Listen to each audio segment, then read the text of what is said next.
Good evening. I would like to welcome you all to this evening's licensing subcommittee. Can I request that you only speak when invited to do so by the chair? If you wish to speak, please raise your hand and direct all communication via the chair. Please ensure that your mics are muted when you are not speaking. When speaking, please be succinct and do not exceed the allocated timeframes. If referring to any written submissions, please refer to the specific page number in the agenda pack. Any new evidence can only be submitted at the discretion of the chair and the agreement of all parties. If you are experiencing any technical difficulties, please use the chat function to alert the meeting.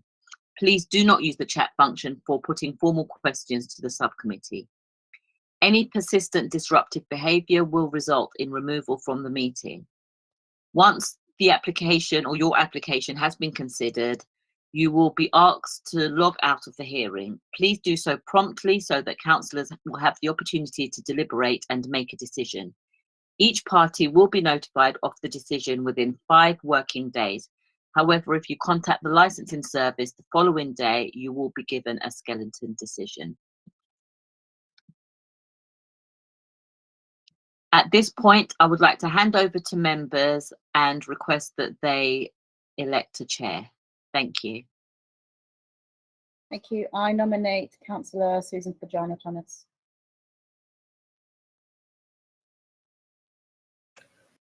Thanks, Councillor Mwema. I'm happy to share the committee tonight.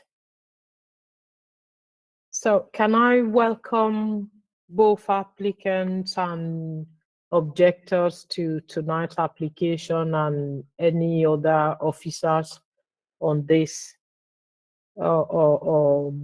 committee tonight? I'm not too sure. I'll just take us round what happened at the committee meeting. Just to, at this point, just to make it clear that there are some steps we take in terms of licensing of committee hearings. And the first one is to briefly, which is what I'm doing, briefly outline how the hearing will proceed tonight. So the second one will be after my introduction now. I'll call on the licensing officer to outline their report. After that, the next step will be the applicant will present their case. Then I will invite any relevant responsible authorities that might be present if they're objecting to present their objections. Then I will now go to other persons. Those are people that are either objecting or supporting the application to speak. As our officers have explained to you, depending on how many people that are speaking, there will be 5 minutes allocated to objectors. So with the discretion of the chair, as you've heard, we can either extend that if there are many people speaking, but I don't think that will happen tonight. And the next, following that, there will be, I'll call upon my colleagues to find if they have any clarification in terms of what have been said, what have been presented. Then we can go into discussion, us asking applicant, asking objectors questions. Then following that, the last step is to bring back comments before we close and a decision will be made, which, as you've heard, will be communicated a skeletal decision. You will hear that in the next 48 hours from officers. So thank you. I hope that is clear. So going to the first agenda item tonight. I don't have apologies for absence. Is there any declaration of interest at all? No, Chair. Thank you. So on that note, I will now go to the first agenda item, which is the Coffee and Gates ground floor, not stable, 138 Kingsland Road, London E28DY. Can Yes, I that's please me. call on the licensing officer to outline the report? Thank you. Thank you, Chair. So the first item we are going to consider for this evening is for a premises license under the Licensing Act for Coffee and Cakes, North Stables, 138 Kingsland Road, for regulated entertainment and to authorize the supply of alcohol for consumption on and off the premises as stated within the report. Environment Protection has withdrawn their representation based on set of agreed conditions, and this information has been circulated. Representation still remain from the other person. We have received additional information from the applicant and from the C3 other person, and these documents has been circulated. I have nothing else to add. Thank you, Chair.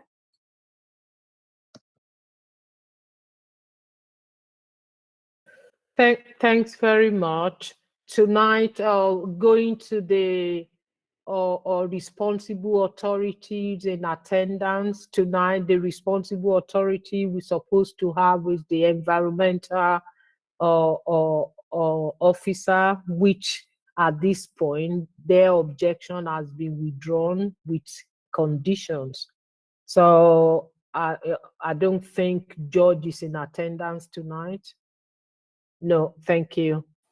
So in that case, can I move on to the next step, which to call the applicant?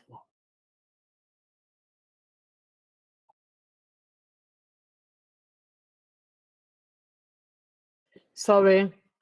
Yes, it is the applicant. It is the applicant who's To next. call yes. the applicant to make, that would be Mr. Ben, Mr. Kate. Is he online? Over to you. You've got 5 minutes to put. Okay. I'm not really familiar what to say on these things. Obviously, I've sent all the forms in and that sort of thing. So, obviously, I live in the building as well, and arguing with my neighbours is not something I ever planned or wanted. From my business, I travel a lot in Europe, and I always wanted one of those cafes that you could just relax in, and whether it was a glass of wine or a coffee, that was the place that I wanted. And it's important, the actual turnover to the business is important to the stability of the business. I feel that I've met and been responsible for everything I've done so far. I know there's disagreement in that, but I feel that I have. And I have obviously been talking back and forth with the council, making agreements, trying to understand what they would require and want. And including myself, I've done many courses to try and improve and make sure I'm fully aware of what's required legally. I don't think there's much more for me to say. I mean, all the forms that I've sent in, I just want a place that I can serve a toasted sandwich and a beer or a coffee or a glass of wine and not really have any, I don't know.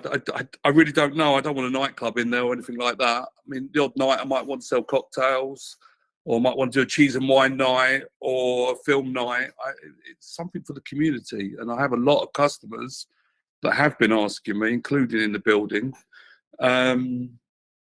It's something I felt was normal, I've got to be honest. Obviously, my next door neighbours have got a licence at the museum. The cafes on each corner from me both have licences. There's an off licence on the corner opposite the building. I just feel as long as the place is well run and correctly run, which is something I'm strict on, that it would be a normal thing to ask for. So I don't really think there's much more to say. I mean, I've put statements out. I've tried to communicate with leaseholders. I've spoke to Genk a few times, but I haven't spoke to any of the others. And we seem to be going around a bit. I mean, it's difficult for people because, like I said, I live in the building as well. So it's very difficult for people. We see each other every day. A lot of us say good morning to each other, even though we're in dispute still. So I just wanted to leave it up to the council to decide, which is what actually I said to somebody. I didn't want to disagree with them or whatever. It was up to the council to decide obviously I'm putting my case forward that I would run a correct, proper, normal business that wouldn't interfere with people. And I think that's basically it, to be quite honest. I live on Kingston Road. It's a noisy area. The background noise may be different if you turn everything off in your house. And I know some of the residents at the moment are comparing what I'm asking for now from the council to what I've had when I've had private events, for example. And the private events have been late night events. They have been amplified music. They have been gatherings of 50 people. But again, I think I've run them correctly. I've had doormen, I've had SAI doormen, I've not had police problems. I'm not aware of any problems. The managing agent and the freeholder have never rung me the day after or during an event to make a complaint. So on that basis, like I said, I'm not after a license to run past 11 o'clock on any night. I'm not after a license to have amplified music. I'm not after something to annoy my neighbours. I want to try and reach agreement with them and everyone be happy, because there are, whether they like it or not, there are a number of people in the building that want it as well as don't want it, you know. So I don't know. Like I said, I don't want to get into arguments with my neighbours. I think it's the most important thing. I mean, we can have disagreements. We're adults. That's fine. And I don't think I have much more to say. I think you have the statements about what I require, what I would after. I've met agreement with all the departments, obviously in the council, the fire brigade, the police. They have put conditions. They are conditions that I would have done anyhow. They're very straightforward to what would be required of a licensed property. Nothing has been extreme. I haven't found in any case. So yeah, I don't think I've got anything more to say. Thanks very much, Mr. Cates. That it is the 5 minutes is for you. So, and I'm glad, though you haven't gotten much to say, but you have summarized your application and what you were hoping to get out of tonight, or in terms of engaging with your neighbors. So thanks very much. Suba, do you want to comment? So sorry, Chad. Amanda has some IT issues. She has left the meeting. So shall we just hold for a few minutes for her to join back? Okay, thank you. Sorry, just to let attendees understand, Amanda is the council lawyer. So in terms of legal, she is very important to be here. So she just had IT issues, so waiting for her to rejoin.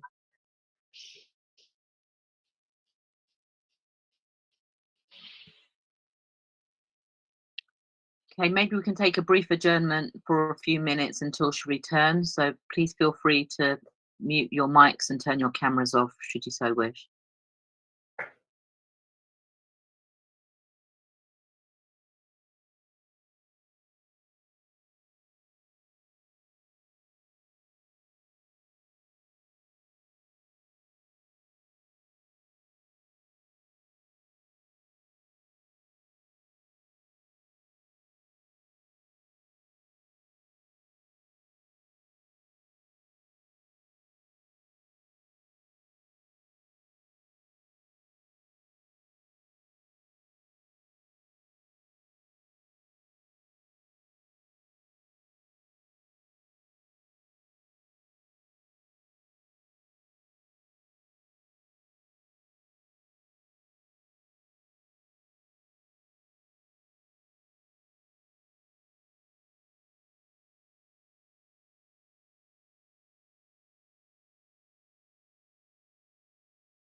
Welcome back, Amanda. I can see you've rejoined. Sorry, I had some difficulties. Can you hear me? I had some problems with my computer. I do apologise. Yes. I don't know if the applicant's finished his representation, but I don't know, Chair, if it would assist for me to make a suggestion, because that was his opportunity to make his representation. I don't know whether he you heard anything from him about his response to the objections that have been raised, if that would assist you. Thank you. Yeah, thank you. He's made this representation. Can I, at this point, Councillor Muema, do you have any clarification before I go to the other persons? Yes, I was going to ask Mr. Cates through you, who's got a little bit of time left, if he could just expand on how his cafe would run. There's some questions around the outside space that belongs to you or to the building and is in this premises purview versus what's available publicly. And then again through you, Chair, a bit of clarification around what sort of premises it would be, whether you're serving food, whether people would be able to buy alcohol with food only or without food, just how it would operate if you were licensed to open. Shall I answer? Tell Councillor Muema, please do. So the land at the front belongs to the building. It's been signed off by the council as privately owned. It is formed in my lease with my freeholder. So it does belong to my rental of the area. I spoke to George, the environment, I think, department. I've agreed that I would shut the outside half hour before closing time. Any closing time that I was allowed, it would be shut outside half hour before, and it wouldn't be open any later than 10:30 if it was an 11 o'clock summer night sort of license. I've also just had an awning application approved from planning. So the plan was to put an awning up, which I understand would be a dampening awning and would disperse a lot of the noise. I understand from the companies that it would spread it outwards, and I am based directly on Kingston Road, so there is obviously a lot of traffic and, you know, generalised noise in the area. So I'm hopeful the pair, you know, closing it earlier, maintaining it, that sort of thing. If I was to be open after 6 o'clock, and I've applied for a licence later, but not necessarily going to be using it. It's just this is the starting point. We're a new business. It's new to me. It's new to my business partner. We are looking to grow it and to understand what our community wants, what our customer wants. So if I was to open after 6, I've agreed there would be extra member of staff monitoring the outside. And if it was after 8 o'clock, I've agreed a member of security for the outside. So the outside, I think, would be well covered.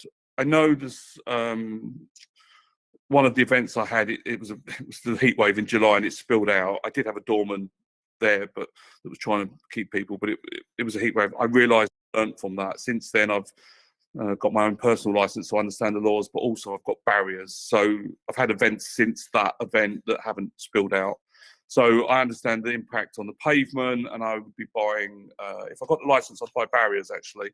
So at the moment, I have chairs with ropes and whatever. I would buy an actual barrier for it, which again, I've agreed that with George in the conditions that he set out for me. As for the operation of the business, yes, we serve food. We don't have a kitchen at this point, although that's in the process of being applied for with a freeholder. I do toasted food. I do sandwiches, pastries, that sort of thing. I did say earlier, I'd love to do cheese and wine nights, that sort of thing. Civilized, I'm 50 years old. I don't want to say that it's not going to be a pub. I don't want it to be a pub ever. It's never going to be a pub. It's going to be that sort of European cafe feel where you could sit out and read a book and drink a glass of wine, or, you know, you could have a sandwich and a toasty, that sort of thing. That's the business formula. So if I could just, I'm happy to accept what you said. If I could just press you a little bit on that. So can somebody walk into the premises and buy food? Can they buy an alcoholic beverage with food? And yes, they can buy with both. They could buy singly or both. But just really quickly, so people can come in and buy just alcohol. Yes, we'd like to sell takeaway wine as well. My partner's Italian. She has friends in the north of Italy that make their wine. So we have applied for a license to sell off premises, which would be fine, expensive Italian wine. Not, you know, it's not going to be a lower level establishment. Okay, and my final clarification, because you talked about the outside. Yep. Obviously, as the committee, we need to think about how obviously the building is the premises, Yep. but because you've talked about the outside being used, we need to think about how the outside operates versus how the inside operates. And you mentioned staffing, but in terms of prevention of public nuisance to residents and others, if it would be helpful for us to hear in your 2 minutes or so. Well, like just really quickly, Right. kind of numbers, that sort of thing, because obviously that is a Okay. concern of some of the people that have so put in their objections. I've applied for 30 people maximum.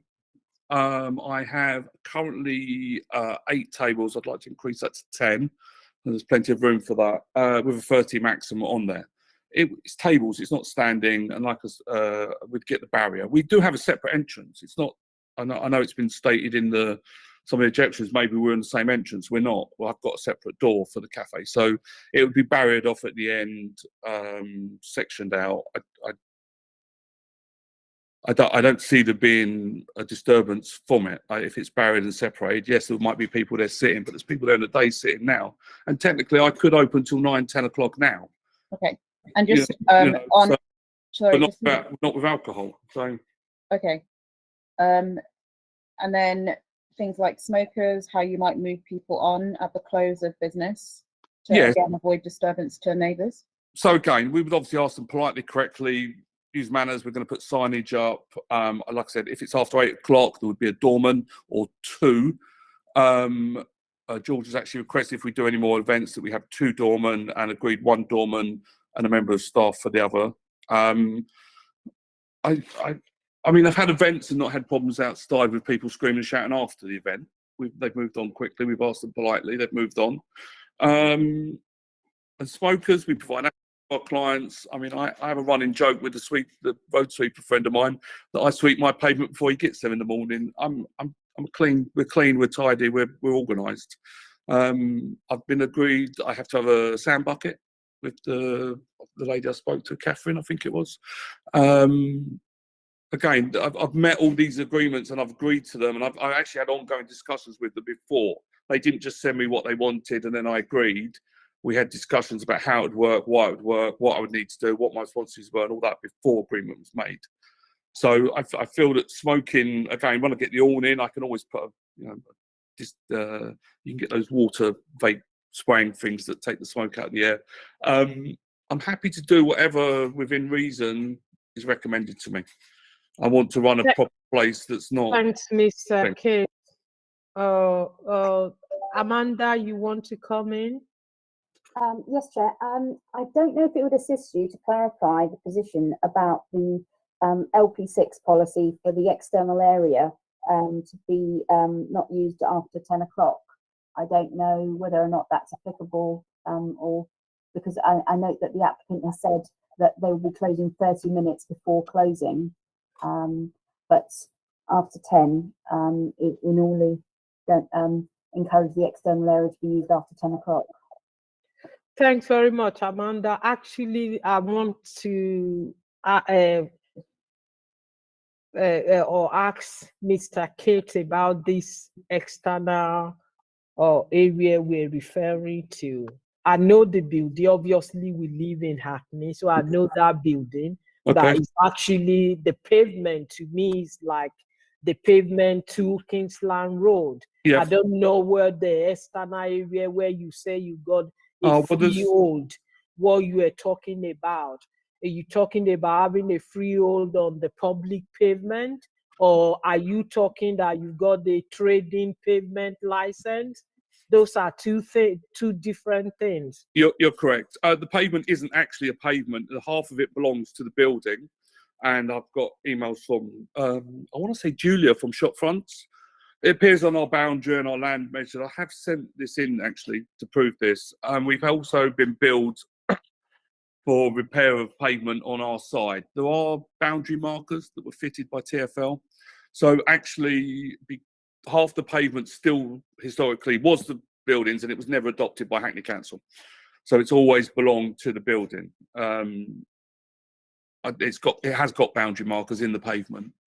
the little Okay. brown dots. And again, I've had confirmation from various departments at Hackney, and it's on that registry. And there's historical bills sent by Hackney for maintenance of the land. So Thanks very much. That's all I want to confirm with you. And Amanda, that clarifies things. So Mr. Kate is not referring to a pavement trading license. It's actually that would be, my understanding with that would be a small area of the pavement with the building rather than, and I think we need to get this right. The video you refer to, I've seen it. Obviously, why we're not using the video to judge this application, but in that video we can see people were on the pavement even onto Kingsland Road, which in essence there is a sort of obstructing the public highway where people were pushing buggy or disabled people on wheelchair where they're supposed to where they meant to have a clear path. So up with that, they don't have that clear path. So I think you need to hold that at the back of things, that the pavement is, if they say you got a freehold which is not subject to hearing here, I hear you, but that would not be the whole of the pavement outside that building. can I just yeah, say that, look, I know that event went out of hand. Like I said, it was the heat wave. I have got barriers now, and in that picture you can actually see my doorman. I can give you his name, his details if you require. He was keeping an eye on people coming and going. It was late at night. It is not a busy main road. And the people were in the video, they were coming, they were going and saying, it's not excusable. I knew it went wrong. I changed it for future events. I've had events after that event. I learned from it. I understood that I had to barrier it. And, you know, looking forward, I didn't have my personal license at the time. I now have. And, yeah, I can only hold my hands up. I said that one event was heat wave, and, you know, it did block the pavement. I'm not denying that. So I'm just going to try and say that it hasn't happened on future events, which is to prove it won't happen again, hopefully. Okay. Can I really quickly come in, Councillor Pajana Thomas? Unmuted. Oh, sorry. Yes, you can come in. I was going to bring the other persons in at this point. Oh, okay. Amanda, because we haven't heard from them, so that we can go back to the discussion. Amanda, do you want to come in? Sorry, I do apologise. I've forgotten my question now. So don't worry, I'll come back later. Thank you. Okay, just really quickly on that, Mr. Kate. So still in your kind of clarification bit, but so what you suggested, the things that went wrong last time, kind of back to the issue around capacity of both the inside and outside, and how you will manage with a license, kind of a permanent license going forward, how you will manage so that things don't get out of hand. Because I imagine that some of the people that are here tonight were alarmed by what they saw. Yeah, I can imagine And they it's were. causing them concern. So with the best will in the world, holding your hand up in future will have greater ramifications for the license. Of course, and of course I know that.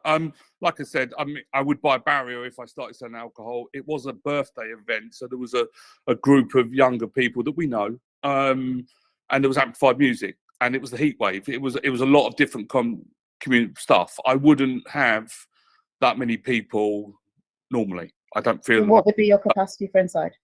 So my capacity inside is 20, and my capacity outside is 30. Okay. I put it at 30 and 30, but I think it's 20 and 30. I mean, I don't ever imagine, I can't even imagine. I mean, like, you know what it's like. People want to sit inside in the winter and outside in the summer. I can't imagine both would be packed at the same time. I'm not looking to do events, like I said. It wouldn't be amplified music like before. It was a 10 license event. It was something different than what I'm applying for here. Okay, thank you. Thanks, Chair. Thanks very much. I think I'll bring the objectors in, but I think we need to revisit that issue of 30 or customers using the external space. So on here, I've got 6 people. I know John Edward Cordelia. Is he here? Oh, you are here. So you'll be speaking, I believe you'll be speaking on behalf of Andrea and Ewan O'Neill. Is that correct? You are muted, Mr. Is that John? John in red? Yes. In red cardigan. Yes. Can you hear me now? Yes, I can hear you now. My apologies. That's okay. So you will be speaking on behalf of 3 people. Is that correct? Just 2 people, myself and Andrea Moore. Okay, thank you. So I'll go to, so I've got Andrea Leon.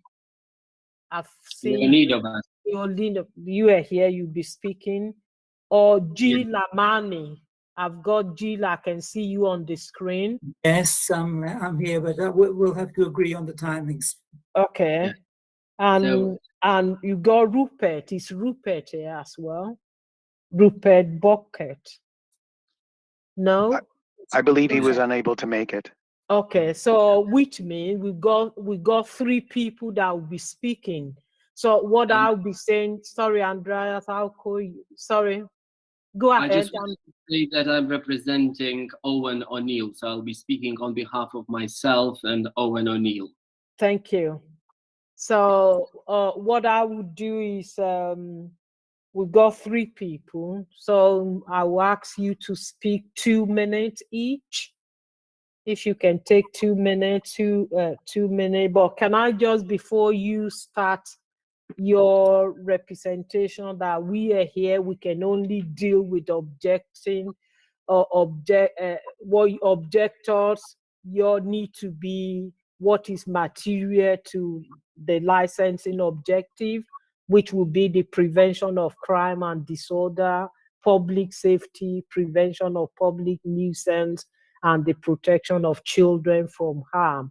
So we will not be able to discuss anything outside of this. I've seen some of the submissions. Anything that is not related to that will not be discussed.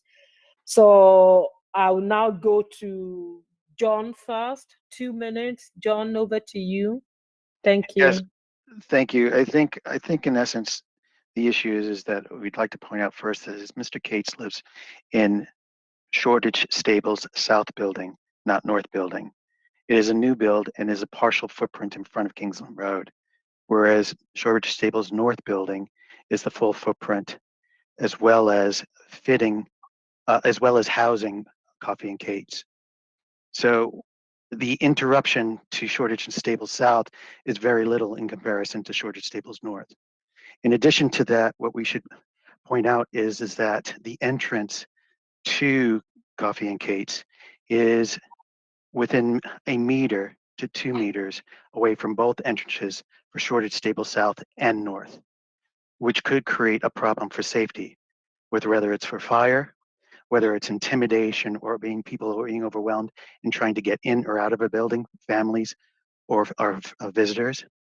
In addition to that, it's the burden that it's going to create, the liability, simply because it's such a small footprint in comparison to the building's liability if someone gets hurt in that area, because they'll be looking for the easiest way to get a quick cash payment out of it. The difficulty is that also is that with regard to this building is that Coffee and Kate's changes the premises, its purpose and what it was meant for, and as a result of it, will make it much more difficult for us to gain a mortgage. It's not about any mortgage. It's not about getting a mortgage. It's about getting the best available mortgage on the market. It will cost us more money, and and because of it, it will impact the values of our properties. If you'll see, all 10 residents of Shoreditch Stables North has objected to this, not anyone outside of that. All 10 residents are unison in that. We represent approximately 48% of the building occupation. And as a result of this, we believe that we have a much more a bigger stake in the building than not. We have dealt with crime, we have dealt with vandalism, illegal entries, etc. And it's taken us over the years, since 2003, for a lot of us to come to a kind of agreement between the businesses, the offices that are there, B1 E-class offices, and us to Thanks, ensure the please, safety of the building. Randa. Thanks very much for that. As I mentioned before, unfortunately, I know you mentioned your mortgage, you won't be able to get mortgage. We're not able to discuss that because that is not material to our decision. Our decision will be based on the 4 licensing objectives, as I've mentioned before, unfortunately. I appreciate that, Ms. Thomas, but the issue is you talk about safety. Sorry, that is not, like I said. Well, the banks won't. The banks will not allow a loan because they perceive a risk from safety. Sorry, that's like I mentioned. We won't go into that. Can I bring Andreas in, please? You've got 2 minutes. Sharon, Thank you. If I could really quickly just add, for everybody else that's speaking, it's definite. The second objective is around public safety, so policing, antisocial behaviour, and so on. Just if that's helpful to everyone else. Oh, sorry, Amanda, do you want to come in? Yes, just briefly, Chair. I don't know if it will assist you to clarify that we can't take financial considerations into account in making the decision. That's the reason for it. Financial considerations are not taken into account. So apologies, you know, although we sympathise with residents with their circumstances with the mortgage, we can't take that into consideration, unfortunately. Thank you. Thanks, Amanda.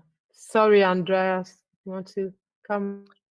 That's fine. Yes, thank you. I might ask committee, you know, if they could grant me a little bit more time because there are a few points I want to cover. So, whether Chair, at your discretion, you could grant me an extra minute. That would be very useful because obviously the applicant had more time to speak.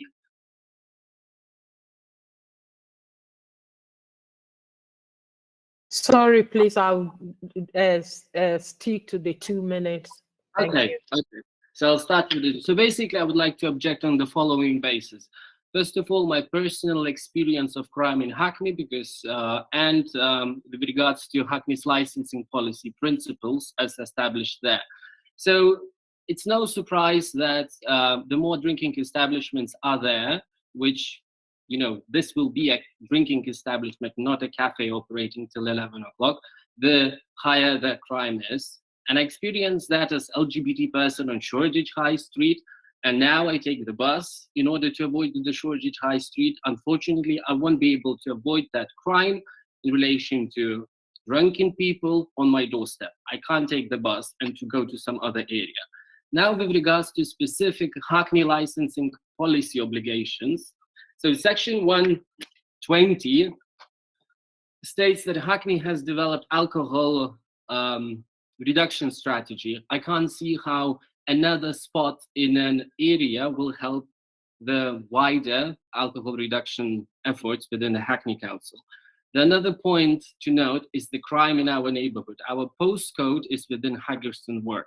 The crime in Haggerston Ward is above Hackney average and it's above London average. Next door to us is Hoxton East and Shoreditch. It is essentially opposite.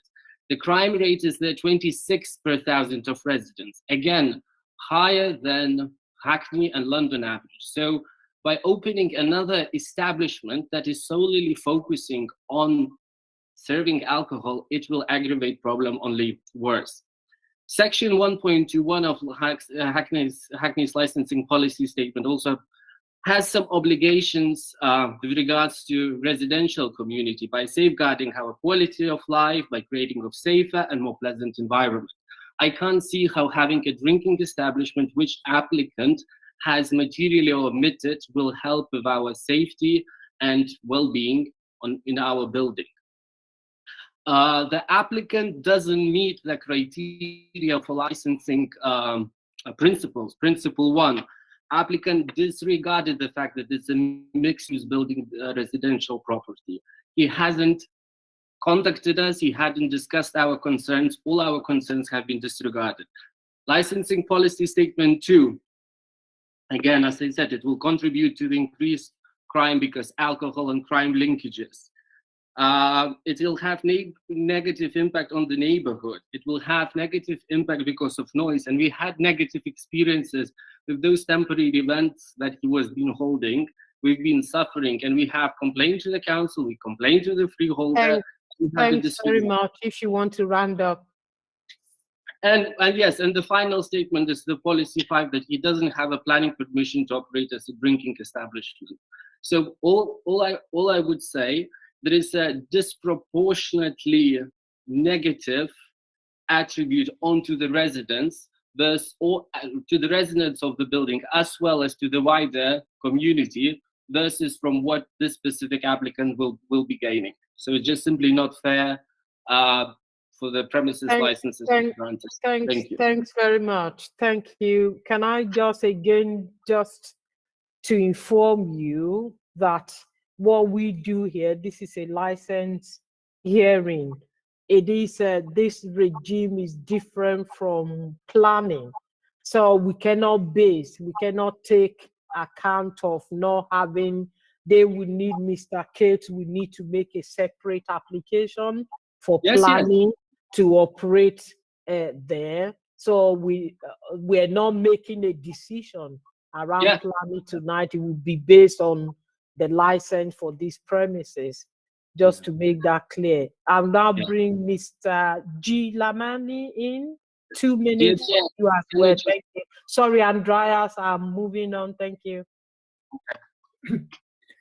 Well, further to the arguments that were presented by the 2 previous speakers, I'd like to say, to express our strong opposition against the proposals. And that is based on the negative impact on the activities allowed under the premises license on our life, health and safety, and as well as on the environment. But I'll first focus on the impact it will have on my family and the lives of the families in the building. My wife and I are very concerned that should such permission be granted, it will seriously and adversely affect our quality of life. In fact, it will be a health hazard. To be more specific, I will share with you, with the expectation that it will stay here, some very private health information and concerns. My wife has recently had major heart surgery, and in the wake of that operation, her health, physical and mental, is very fragile, as the surgery has had consequences.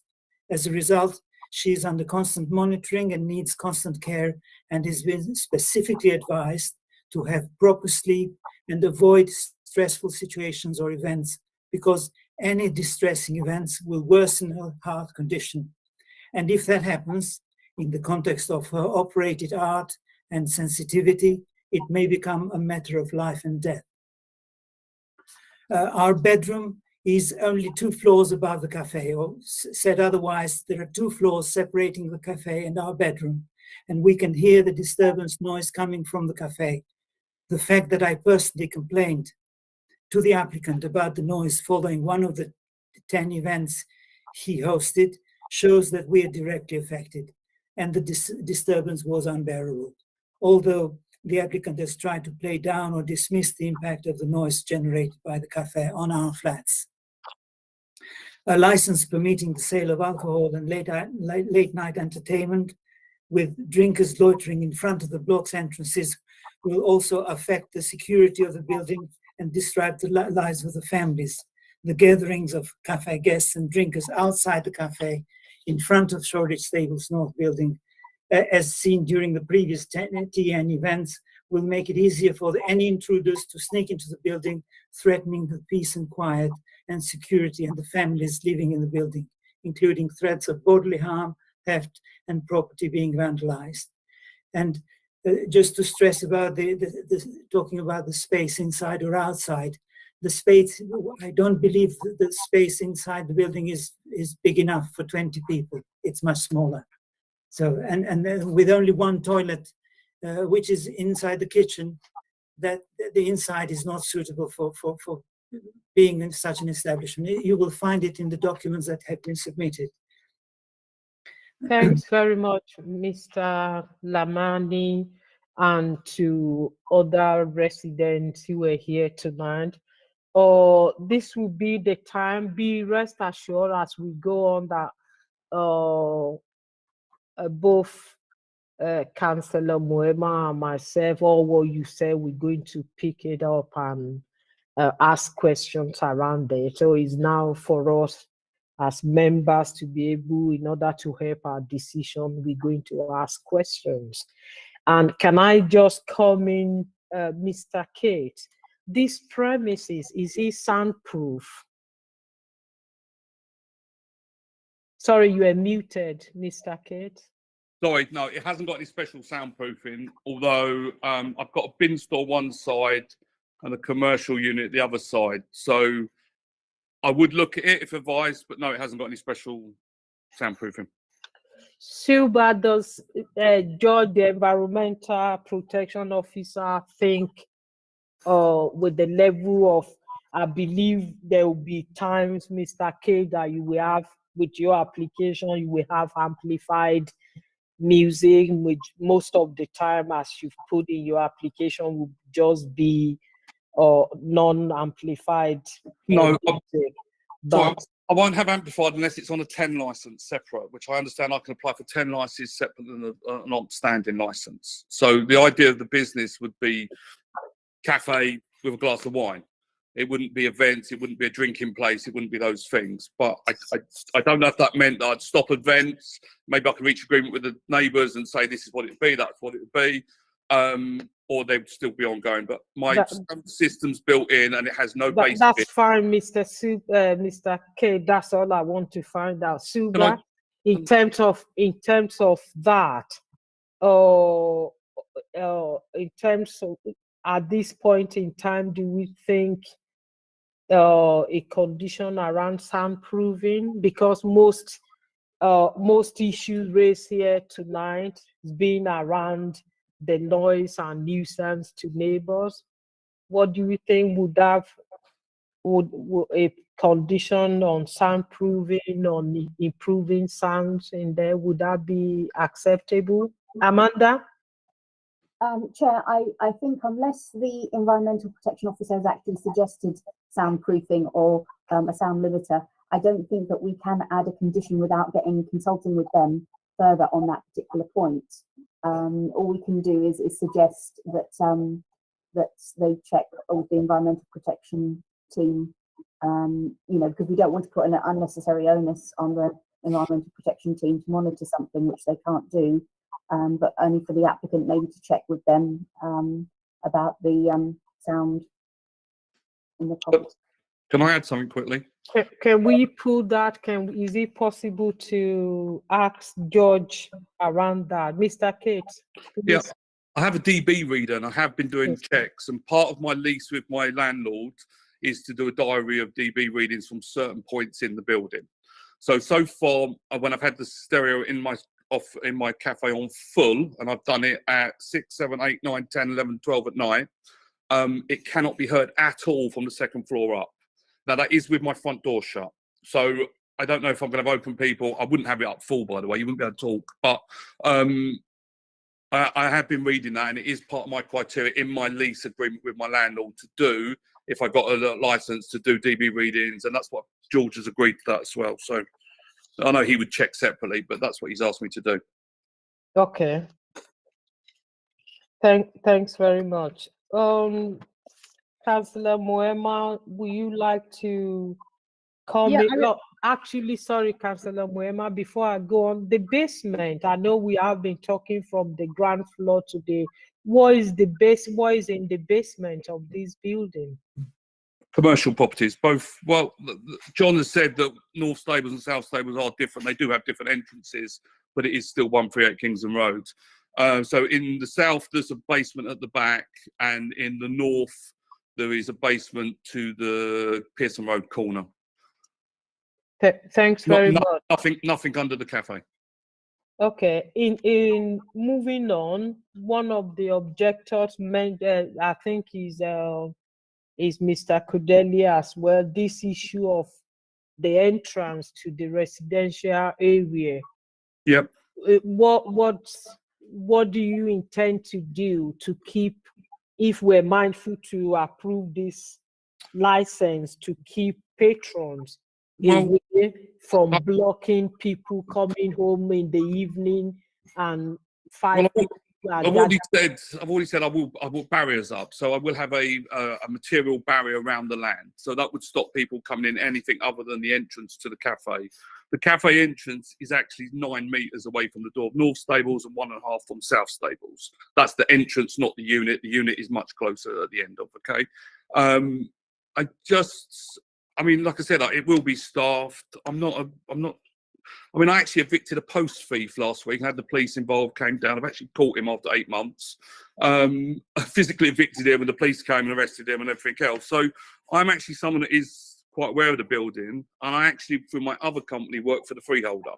So I am responsible for the communal parts in South Stables. So I like to think that I'm always hands-on for making sure there's no trouble. And plus we have 3 cameras out there. Okay, So thanks in very the much. area and there's the barriers and staff. Thanks, Mr. Kate.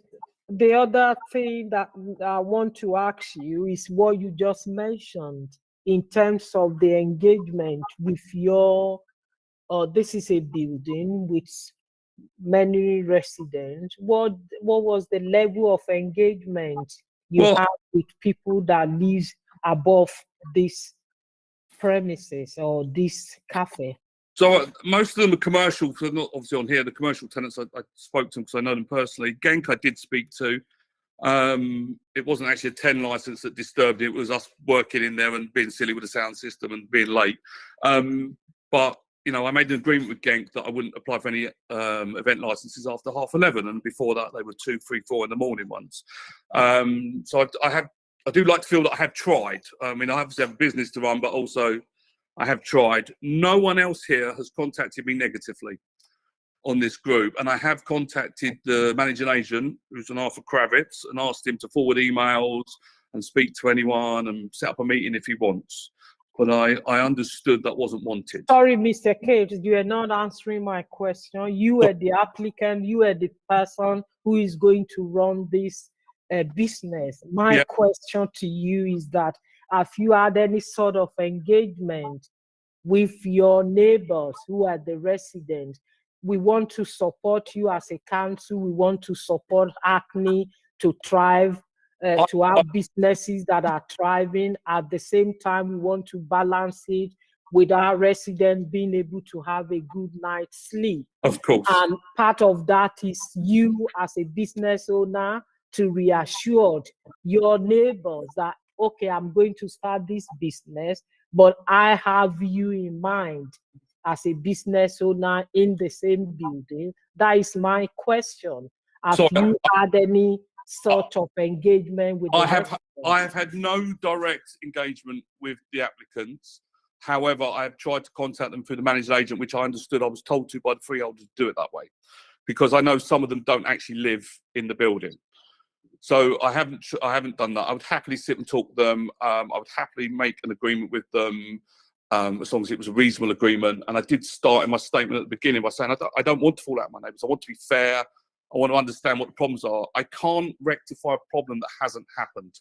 Obviously, these problems that people are saying about their concerns, their worries, all these things, I can't change or action them until I know what they are, and I can do everything possibly that I can to stop them happening, by boom barriers, by putting extra cameras, by offering to do noise insulation, by thinking about a 10 o'clock outside license. I mean, that was mentioned that it didn't have to be, but I'd be happy to agree to that 10 o'clock license outside. You know, I'm willing to negotiate and talk. But when I'm told, and I will say this, that someone on here came up to me and said, under no circumstance will he allow me to have a license, I felt there was nowhere to go with that. This is why I've come to the subcommittee. So, you know, I can't negotiate with people that come to me and start a conversation. Thanks, Mr. Kate. You've answered my question. Thank you. Amanda, your hand is up. Do you want to come and guide us with anything? Then I'll go to Councillor Muema. Amanda. Okay, I'll go to Councillor Muema. Yeah, I was just going to say, Mr. Cates, I mean, our role is to kind of try and see it from both sides, to balance your interests with the interests of the residents that have taken the time to be here. So part of that, and the point that you have made about you can't respond to a problem until it's arisen, I think our role is to try and preempt some of those. So I appreciate, so one of the issues, a major issue, an understandable concern, is around noise nuisance for the people that live in the area, and what mitigations you can put in place as part of the license to make sure that residents can continue a peaceful life. So the barriers are a helpful step, but I wonder whether you would, I don't feel like there's enough information about the mitigations you've made around noise inside and outside when your premises is at full capacity. Because Okay. 30 I mean, I have also. 30 people. Mr. Kate, I'll call you to speak. Sorry, Sorry. Councillor Muema. No, that's fine. Suba, is he with Amanda? Yes, Chair. So we Yeah, I just can need see. Amanda Yeah, to be the- I can see that Amanda. I don't know, maybe problem out. with the IT. Should I continue or wait? What do you suggest, Suba, Natalie? I think we have to wait for the legal officer to be back. Okay. Can I? Sorry about this. Can she dial in on the phone, maybe? Yeah, the Suba will call Amanda to see what is happening.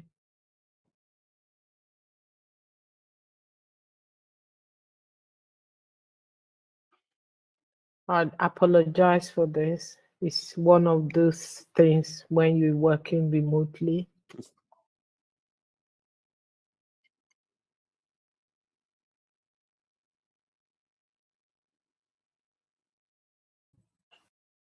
As advised Sorry, Chair. before. I've spoken to Amanda.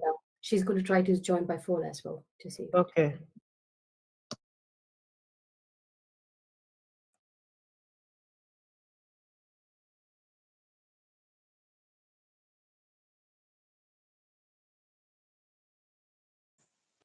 Andrea, I saw you pull your hand up. I'll bring you in after Councillor Muema, just to let you know.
Thanks, Amanda. Apologies, Chair. I don't know what happened when I was trying to press the buttons to come back to respond to you. It didn't work, so I'm sorry about that. I do apologise. There were just a couple of points, Chair, that I wanted to raise in case you hadn't got clarification on them. Is first of all, have you got sufficient clarification about the dispersal of the premises? I was about to come on to that. You covered that. No, I was about to come on to it. Oh, you are? Okay. So But- dispersal of the premises, if I suggest, Chair, if you want to ask the applicant about that. Also, possibly to ask about whether or not they've had a risk assessment to confirm the numbers inside and outside of the premises. And also, we would need clarification on smokers after 10 p.m. Outside. it's currently 10, but I don't know, Chair, whether or not you want to consider a lesser figure than that, because 10 is quite high. And also to clarify whether or not the applicant has had a residents' meeting. Do they call a residents' meeting to try and engage with local residents? Sorry, I hope Thanks very much, Amanda. Yes, I have asked about the resident meeting, and Mr. Kate has clarified that he didn't have any resident meeting and he hasn't really engaged directly with residents. So he's made that clear. And Councillor Muema, do you want to continue? Yeah, if I could. So the point I was asking about capacity and noise, the public nuisance point. If your premises was at full capacity, with actually, thank you for that reminder. So with 10 smokers, that would be at 60 people in a premises which doesn't have any noise mitigations. And I appreciate that at this point you haven't been asked to do that, but perhaps that might be a proactive thing that you could do to put in place sound insulation. If Mr. Lamani, sorry, I don't know your first name, has talked about the impact of your premises, and Joe Cordelia as well has on the neighbours. They've reported that here and in their written submissions. What mitigations might you put in place to avoid noise in the immediate neighbours? For me? Thanks. Yes, please. Thank you. Like I have previously said, I'm looking to get a dampening awning. That's already been costed and ready to go. I've only just got planning back from the council, so that will help with noise. The barrier will stop people getting towards the door by walking, unless they walk all the way around, which I don't know why they would, but people do these things. I've said after 8 o'clock I would have 2 doormen. There would be signs up, and they would have a process put into place how to manage and how to clear them and how to deal with them. Okay. Sorry, go ahead. You want me to, the 10 smoking people I understood was part of my 50 capacity, not 60. Okay. It was part of that. I mean, George actually offered me more than that to start with, and I said no, I want to try and be, you know, reasonable, manageable. So that was taken down by me, not him. I don't feel that 4 free staff and 2 doormen can't politely ask people to move on. I don't have. It's not a pub. It's not a. And I know it's been accused of being a drinking place. It won't be that. I won't allow it to be that. I live next door, and I know the comments have been made that I'm a long way away. Mine's a different build. It's not. My bedroom's actually equal closest, other than another building in South Stables. So I do understand, you know, the impact. I get up at 5:30, by the way, to stop the shop. So can I just noises affect me. So can I quickly come back on my point about the number for 50 people altogether at capacity? There's an issue about numbers outside and numbers inside, and the impact of noise, particularly from the people outside. As I read the papers, it's a courtyard. I'm not entirely clear about the demise, but whether or not it's a courtyard or a garden, that's a lot of people in a small space. Is it 144 square meters? Well, it's not a garden or a courtyard. It's on the pavement, so it's open 4 sides, top, front, sides. It's open every side. And like I said, I'm going to put an awning over the top to dampen the noise. Only the front of the building. I don't have any rights to the back. Okay, but that is still a lot of people, whether it's on private property or on the street, to be out. And I think it would have been helpful at the top to be a bit clearer about this not being an alcohol-led establishment. I feel I did in my application. Mr. Cates, I'm just here reflecting back what I have heard today and what I've read. And if you had, whether it's winter or summer, 30 people outside having a glass of wine, they're not going to be having a toasty at 11 o'clock at night, I guess is what I'm saying. So so a little bit more clarity on what on how you're going to control the noise generated, even if it's ambient noise, by 30 people in a small space on the pavement on Kingsland Road. And I think those numbers are quite high. So just a little bit more kind of understanding of how you're going to manage that beyond dispersing them, because you still have 30 people outside until 11. Okay, so firstly, after our conversation, Mr. Kate, sorry, before you come in, can I ask Amanda? I think, and Tuba, actually, I think these George conditions are now confusing. Yeah. We are talking about the same space. The external space we're talking about is the pavement outside. Yes. So if we are saying in the first place, Amanda, I don't know how we're going to do that. I'm going to reject that maximum of 30. If we're mindful to approve this application, let me restate that. I will ask my colleagues that will reject that 30 customers to use allowed at the external areas. I don't see how 30 people can be outside of that area. And Yes, I think secondly, this 10 is the same space we're talking about. So these 10 customers smoking, they're still going to be at the same space with whoever is using the external. So are we saying, according to George conditions, so maximum of 30 customers allowed outside, that will be inclusive of 10 of them can be smoking or 10 people can be, so it's quite a bit confusing what exactly is asking there. Yes, Chair, you're right. That it is at your discretion. It is at members' discretion whether or not they accept what's set out in those conditions. If you want to amend those conditions to reduce the number or the figures, you can. The applicant has the opportunity as well to make representations as to whether or not they would agree to a lesser figure. I've already said that 10 smokers outside is quite a lot, so we would suggest that you consider a lesser figure of either 6 or 8 smokers outside. And again, the 30 outside for the external area, I appreciate there's going to be an awning in the future. However, the 30 outside is also a large figure, which again, you'll want to negotiate to amend that as well. I think the figures that have just been set by the Environmental Protection Officer, he set them, but you have the discretion to amend it.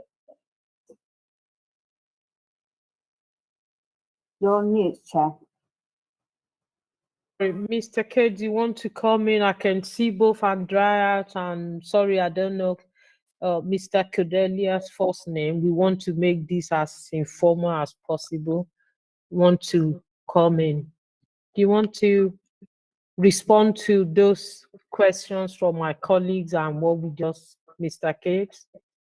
yeah, sure. I mean, I'd happily talk and negotiate, like I said before. 30 is you're right, it would be maximum. It would be everyone seated and few standing. If it would help to reduce it to say 24, then that would be everyone on seats, and I'd happily do that if that would make anyone happier. Smoking, I don't smoke and I'm an anti-smoker, so it's a bit hard for me because I'd happily not let anyone smoke. I provide ashtrays on my tables. If someone's having a glass of wine and eating, this is what I discussed with George. I don't really want to go up to them and say, hey, you've got to wait to have your cigarette until the people behind you theirs with their meal and things like that. So I was going to say if they're sitting at a table, it's allowed, but no groups of standing or something like that. But I don't know how to manage that or what you would think about that. And I'd happily actually stop the outside at 10 o'clock at night, if that would help again. I'd happily do 10 o'clock at night just to make it all easy for everybody else. However, then I want, if I'm open inside till 11, not I'm saying I'm gifted or whatever, would 5 people maybe be allowed outside smoking? If it was shut for customers, but only smokers if there was a doorman? I don't know how you would want it worked and whatever else. Every pub I go around, I mean, I lived in Central Shoreditch for 20 years nearly. Every pub you go at, there's people outside smoking, and it's difficult, So, like I've said before, if I'm open after 8, I'd have 1 doorman. If I had an event, it'd be 2. I have plenty of staff. Sorry, Mr. Kate, are you saying people smoking doors in your cafe? No. If they were, okay. if I shut the outside at 10, but I was still open inside till 11. Okay. Then maybe we could have, maybe from 10 to 11, we could have 5 people maximum smoking, but they wouldn't be able to sit or whatever else. Just like a normal bar would have a smoking area outside, like all the bars I walk past. Maybe that would Thanks be very agreeable, much. but up to you. Councillor Muema, can I bring you in? I know two of the objectors want to come in. I want to hear what.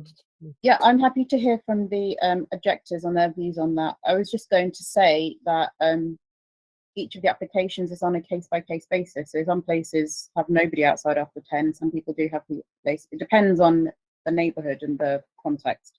Okay. So it's not really a cookie cutter. Okay. So that's why we need to discuss it. Yeah. See what, see where we are.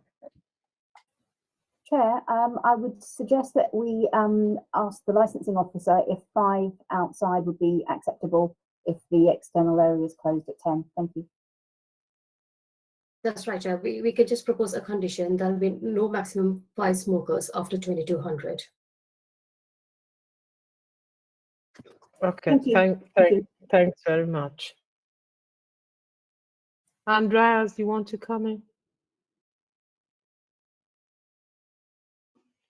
Sorry, yes, I just wanted to comment. There was the point earlier raised where you asked the question about residential engagement. I just wanted to opine from the residents' perspective. So I just wanted to inform the subcommittee that the applicant has been well aware of all the residential concerns since July 2022.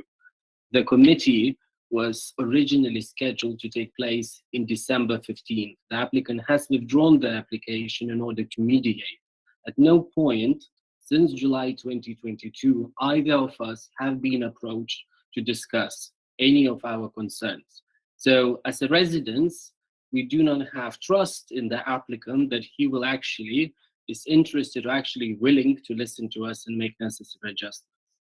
And another point I just wanted to opine, the committee has started, the applicant stated it will be operating as a cafe, but the more it becomes clear, it is actually be full-on drinking establishment. And we need to be careful, what are we licensing? Are we licensing a cafe or a drinking establishment? That will require 2 doormans, security, and what will be the main income there? Either coffee and sandwiches at 10 o'clock in the evening or some alcoholic beverages. So I think the applicant has actually misled the committee that it will be European style cafe. I think the regulation is quite clear. There is no such legal class as European cafe. It's either a cafe or a drinking establishment. And what I heard, I'm extremely worried that we will have a drinking establishment operating on our premises. Thanks very much, Andrea. Can I just make something clear that the reason we are hearing this application is because they want to sell alcohol. If it's a cafe without alcohol, just a coffee shop, we won't be here. So there is sales of alcohol, and that's why we're here, and that's why this application is put forward. So just to get that right, if Mr. Kate would not sell any alcohol in that premises, we won't be here this evening. So there is going to be sales of alcohol, just to make that clear. Amanda, do you want a guidance from you? Yes, Chair. Through the Chair, I suggest, Chair, that you ask the applicant whether or not they are going to have a restaurant sort of type condition that alcohol only be served ancillary to food, or alcohol served ancillary to food.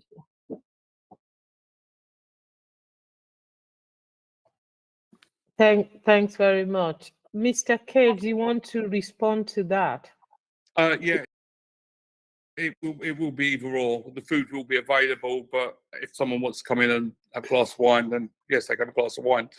I have said at the beginning that some evenings we might want to do cocktail evening, we might want to do cheese and wine evening.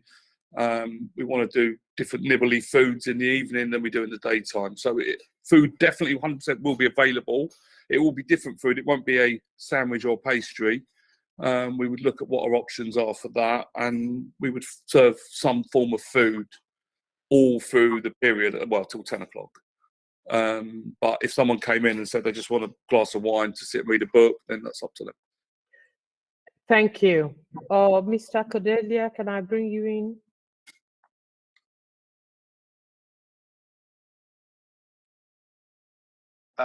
I believe Miss Thomas and Miss Sem, I can't see the name, I apologize, had answered the questions that I had or raised it.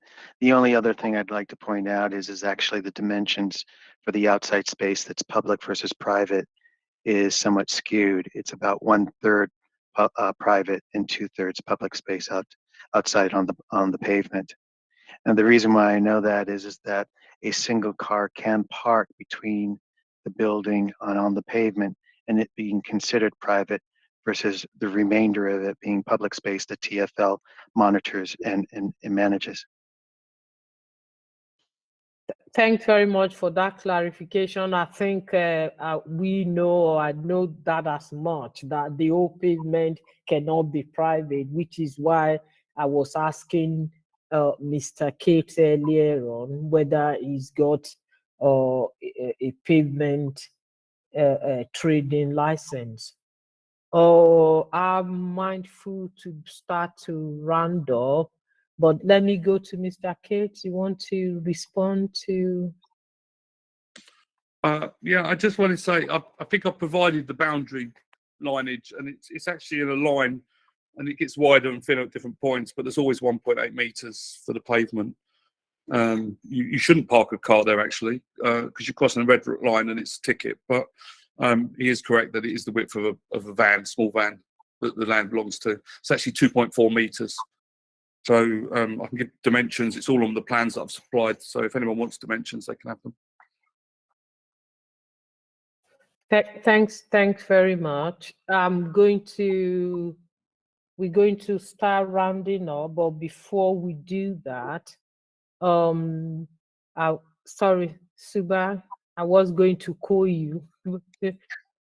Sorry, Chair. It's just a quick thing. I don't know whether I'm sorry whether I missed it or something. We just need to clarify with the conditions which they agreed with the noise team regarding 30 minutes closing up time kind of thing.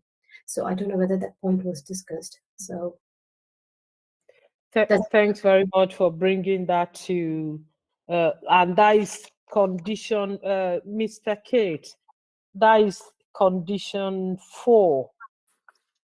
In the consumption of alcohol on the premises shall cease.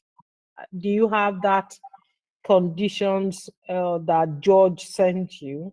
Yeah, it's something I actually offered George because he was asking about how we would operate the closing of the outside.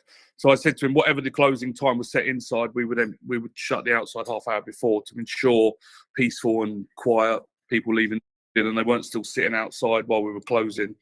So yeah, it's something I agreed with George. But since then, I mean, if I shut it at 10, I'd like to shut it at 10 rather than at 9:30. If the offer I just made to stop at 10 outside, it's sort of based on the possibility of having the license finishing at 10 or 11 that I applied for, to finish half hour before and encourage not to encourage people to stay outside. So does that clear that, Suba? Is that more? I think it's even more complex. Yeah, so can I just ask? It's 30 minutes before closing inside. Yeah, that's yeah. what I agreed with George. Yeah. Yeah. So can I ask, Chair, does that mean you're asking it to, you've agreed that you'll close outside by 10 anyway? I have now in this conversation, yeah. But that's right. So that's Okay. what we should be looking at now. If we're mindful to approve this application, Amanda and Suba, the outside will be closed at 10. Yes, So which means sales of alcohol outside this condition will now be 9:30. Yeah. Chair, I think that we can allow alcohol to be served up until 10 outside, but the 30 minutes will be 30 minutes before the closing of the premises generally. So it will be at 10:30 that he will have to stop serving alcohol inside because the outside will already be closed. So I think it would be acceptable to allow serving of alcohol until it closes, the external area, and then they would be inside. Yeah. Drinking. Okay. Is that acceptable, Mr. Cates? So- Sorry, I mean, like the applicant has mentioned in his application, the closing time is going to be 10 o'clock, so we can't increase the. Exactly. That's why I'm So either he confused. has to reduce the hours or we stick with the same hours, but there can't be any increase of hours. Just- It's already said the closing will be 10 in the application. So if we are looking at any reduction, is actually to reduce that 10. Sorry, Mr. K, do you want to come in? Yeah, just quickly. Sorry. So my application, 4 days was 10 o'clock and 3 days was 11 o'clock for closing. I applied for. And my understanding, if I've offered you 10 o'clock outside, I will pack it up at 10 o'clock so that it won't have people there. Well, I'm not looking. If I'm only allowed to have outside till 10, I've reduced my hours. If I'm shutting at 10, I would shut it at 9:30. Does that make sense? Because the 4 days I've asked for 10 o'clock finish, and then 3 days I asked for 11 o'clock finish. So if That's it's 11 o'clock finish, I will shut it at 10 10. outside, and then if it's a 10 o'clock finish, I will shut it at 9:30. That's correct. That's what I'm proposing. So and that is acceptable too. And the other thing again to mention is if we're mindful to approve this application, the use of the outside space for maximum of 30 people. I would like to reduce that, Councillor Moema, to maximum of 20 people. That's inclusive with smokers. Yeah. Councillor Moema, would that Yep, no, I agree. talk? And the smokers here, we've got 10. So the suggestion would be, if we're mindful to approve this application, to reduce that to 5. Sorry, Chair, could you confirm the number you reduced 32? 20, maximum of 20. 20, okay. Sorry, Chair, just to clarify, so the 5 smokers, are we referring to after 10 p.m.? After the external closed area, the 5 smokers? The maximum of smokers would be 5. After the external area is closed. So if we said, After because it may not the necessarily be 10, yeah. After the external area is closed.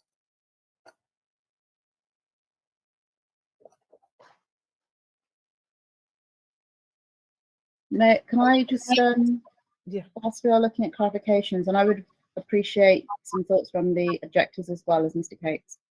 I don't really feel like the noise mitigations beyond the limiter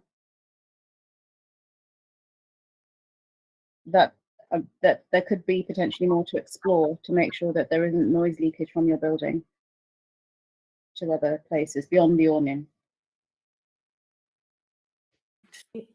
Councillor Moema have suggested a condition around soundproofing, but I think Amanda is advised that we cannot do that. Is that correct, Amanda?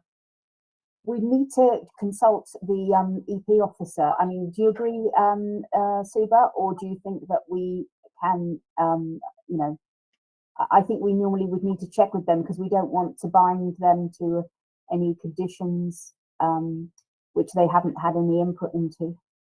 I mean, like, it's up to the discretion of the members to decide. Yeah, I think ultimately it's our decision. I sort of think that it's been overlooked and could resolve a lot of problems here before they start.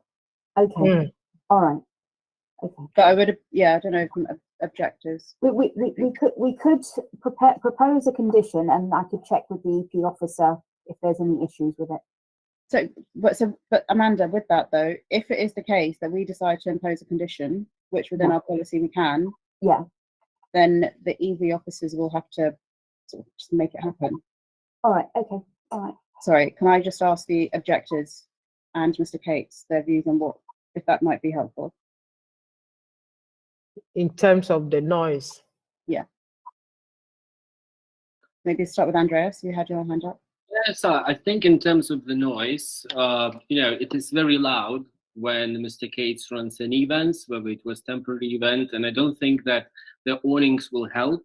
The main reason for awnings, because noise travels in all directions, and there is also, we need to consider the actual premises inside and the back of those premises, that it has single glazed windows when the doors are open, the construction of the building, because the inner courtyard is basically like a big tunnel, because you have walls from every side. So even if you have a quiet conversation downstairs, we're living on the top floor bill here, because the noise just travels everywhere, because there is nowhere for noise to disappear. So it's like a tunnel, which is like, so there is noise from the outside on the pavement. With this yawning will not help. There is noise from internally and through the building structures. So, I mean, the applicant clearly didn't do any sort of risk assessment. He just presented his opinion that, there is no noise. And, we residents have been continuously complaining about noise. So it is an issue. And It's like, Thanks very much, Andrea. Sorry to cut you through. I'm conscious of the time. That's No, but- why, in terms of what we are saying, that's why we are proposing that if we are mindful, if we looking at the evidence before us, if we are mindful to approve this application, this is why we are suggesting, if the applicant, I'm afraid if the applicant is willing to mitigate against noise, then we won't be able to say no or to this application. That's why we are asking. So that is, we need to cover everything. We're asking the applicant, if for the sake of people like yourself having a good night's sleep, we're saying, will you be willing to soundproof that space? And that is where we are in terms of the outside. That's why the video we've seen, we can see that more than 20 people were outside there. That's why, again, we're putting a condition into this, that if we're mindful to approve this application, no more than 20 people will be allowed outside the building at any time, if that explanation makes sense. Mr. Lamani, you want to come in briefly? Just wanted to say, when we consider noise and the numbers, consider the external space that is unprotected from insulation. 20 people are no different to 30 people. So it's again too many people being there as a source of noise, and the chats and then people congregating. So I can't see much of a difference between 20 and 30 people outside. And again, I insist, inside it's too small a space to cram 20 people into. Thanks very much for that.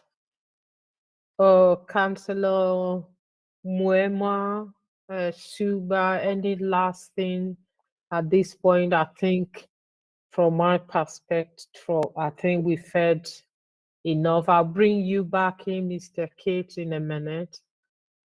Councillor Muema, do you have any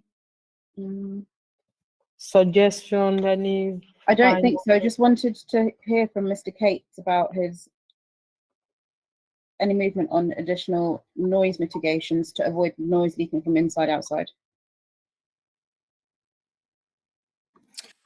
Sorry. Yeah. So from the back, my bin store's at the back. So when I open the door, yes, the noise will travel up. My terrace actually touches Andreas's terrace, so I'm fully aware of the noise magnifying up the yard at the back. I had suggested putting a noise curtain in front of the door, which I believe will help a lot. But obviously, if I'm opening the door to use the bins and it's going to be open for a couple of minutes, I can't really help that. But I would happily put a noise curtain up, and I know they're very effective. My window's actually double glazed. I've got a very tiny window at the back. It's just a probably 30 by 30 centimetre window, and it's double glazed. I'm not aware of that being an issue. It's behind the door. It's in a toilet. For the front, my reading on these noise buffering awnings is they take about 60% of the noise away, because everyone's sitting below them and it sort of gets sucked into the foam and whatever else. I'm not a noise expert. Let's just stop you really quickly. So I feel like we've addressed outside. One. It's more inside. Okay, so inside, it's conservation area, as you probably know, and my unit's got a lot of original features. So my only concern would be how to insulate it is the main point. If I'm allowed by the council and it's not breached any design or how they want to keep things original and things like that, I would happily do it. So in principle, you'd be happy to I've do got it. a building Look at the for conservation area stuff. I will get my builders in the next day. Right. Okay. Okay. That's all. I will say that there's a staircase one side of me and the other side, and above me there's 2 levels of commercial. And the second floor said they can't hear a thing, and I think it's on the statement I sent you. Yeah. But I know if you turn everything off inside, I mean, we live on Kingston Road, we get motorbikes, fire engines, you know, it's noisy road. If you turn everything off, it's a noisy place to live, and I know the noise from Mr. Cates, no, I get that. I live parallel to where your building is. I also live just off Kingston Road. I understand. But in principle, you're happy to agree to I really want looking at that to avoid this, because it would have just helped if you had spoken to the neighbours beforehand. I did. They said I haven't, but I have tried through the managing agent, which is how I understood. But Mr. Cates, but you're the applicant. You're the person who's I the can business. I can prove to you that I've tried to contact. I'm not asking to argue. I'm just making the point that this conversation could have been a lot shorter had that happened. But that's all of my points. Maybe. So if we can add that, Suba, that'd be helpful. Thanks very much. I think we've heard people have tried to give everyone the space to or speak and raise things. We've spent 1.5 hours on this application, so I'll be closing now. And in terms of conditions, Suba, can we, I know Mr. Kate said to us that it's agreed to put an earning in. That is not part of the condition. Can we put that in as a condition as well, so that that work is done? Amanda? Chair, I don't think that we should put that in because that comes under the planning requirements. So he will be carrying that out. So I thought that the soundproofing, etc., or any works for noise insulation were separate. Yeah. Okay. But that should be a condition, though, separate condition. So would that be a separate condition? If you want a separate condition for noise insulation, you can. Yes, yeah, please. And the applicant has agreed that he would be happy to do that if we're mindful to do this application. Yeah. So at this point, can I just thank, or is that Mr. Cordelia? I'm closing. What do you have? Something you want to quickly? 30 seconds, please. Yes, thank you for allowing me to say something. First of all, Shoreditch Stables North Building and the majority of South Building are not protected. Portions are protected other than the risers within the building that's way in the back. It's an example of how horses moved up and out down the buildings. As for soundproofing, etc., we already have precedence with the basement floor. Coda is actually a music recording station, and they put in soundproofing in place. In addition to that, we also have the studio, the dance studio, which put in soundproofing. So this is not something that should be looked at to be done. It should be done, and it should be done as a condition of obtaining the license, but not getting the license before this is done. Thanks very much for that. Mr. Cage, please, the last word from you. Chair, I've got one more question. Sorry, very quickly. Okay, sorry. I just wanted to double check. Have we agreed whether or not Mr. Cates should have regular meetings with local residents to deal with any issues arising, given that there was a lot of concern? Yes, please. That is one of the things that is important. So for Every 3 residents, months, Mr. Cates, or for Mr. Cates to meet Andreas and Mr. Lamani to have a regular meeting with residents if issues arise, to raise issues directly and have resident meeting. Please, can we put that as a condition? Yes. Mr. Cates, you want to come in? I'm closing this. Yeah, I was just going to say, obviously, John seems to think I can't do noise proofing. South Stables is actually grade 2 listed. the basements don't fall under planning laws for the same things. I would happily, I just want to reiterate, I will happily do it if I'm allowed. Okay. Okay, so I just want to keep telling people, yes, I will happily do it. I know people are concerned. I will happily do it, but if I'm allowed is the important there, okay? Thanks for that reassurance to your neighbors. Thanks very much, Amanda and Suba. I think I'll close this now. Just to reiterate in terms of condition, if we're mindful to approve this application, we got changing 30 to 20, 10 to 5 smokers, 30 minutes, 10 o'clock, all day, every day of the application of the outside, half an hour closed before the premises is closed for external use.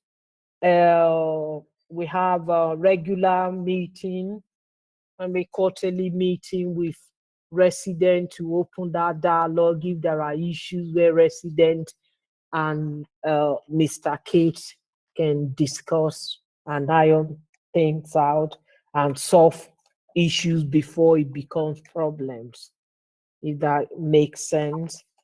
And did I forget anything? I think that's about it. Did I? think that's And everything. the installation, Oh, yeah. of course.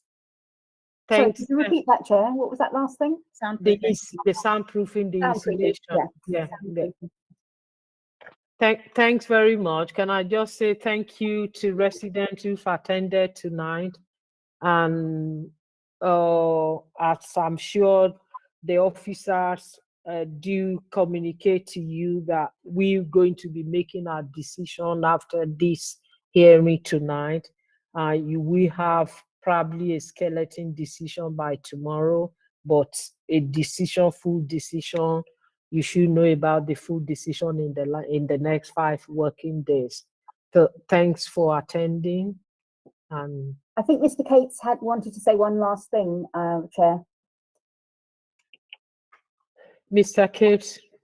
Yeah, just if it's possible, if it was to go ahead and the work conditions for noise proofing, I need to know what type of noise proofing would be required, because there's obviously lots of different levels. Is that something you would know, or is it something we would have to go back and find out by doing noise? Is something. Sorry, put, Mr. Can I stop you there? Will be it's not something we can tell you here tonight, but it will be something George, that is George area that George will engage with you and will let you know in terms of what is, and I think probably you will need to have an acoustic or is the assessment, they call it report, that will let you know that. So we won't be able to tell you that. Okay. Thanks very much. Thank you. Thank you all. I'll now move on to, so have a good evening, people that are here for 138 Kingsland Road. I will now move on to the agenda item 2. Oh, sorry, item 6, which is the Equal Pass 245 Hackney Road. Do I have Chair, can I just check that the objectives from the other application are, do they need to stay or can they go if they want to?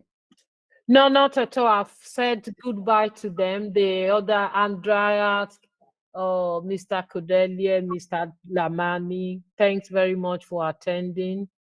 So we will communicate, or through the officer, you will hear about our decision. Thank you.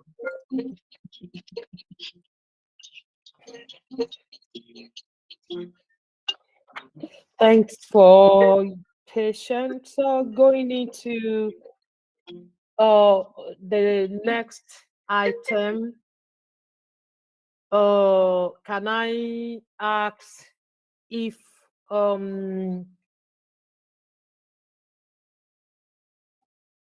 we are expecting, the applicant is here, I can see. The applicant is represented by Mr. Jack, Good evening, It's Chair. Mr. Jack Seeger. Okay. So is the applicant, that is the solicitor solicitor, representing the applicant. and the other persons, Anna Julia Will. Who do we have out of Anna Julia Will? Those are the other persons. Any of the other persons here?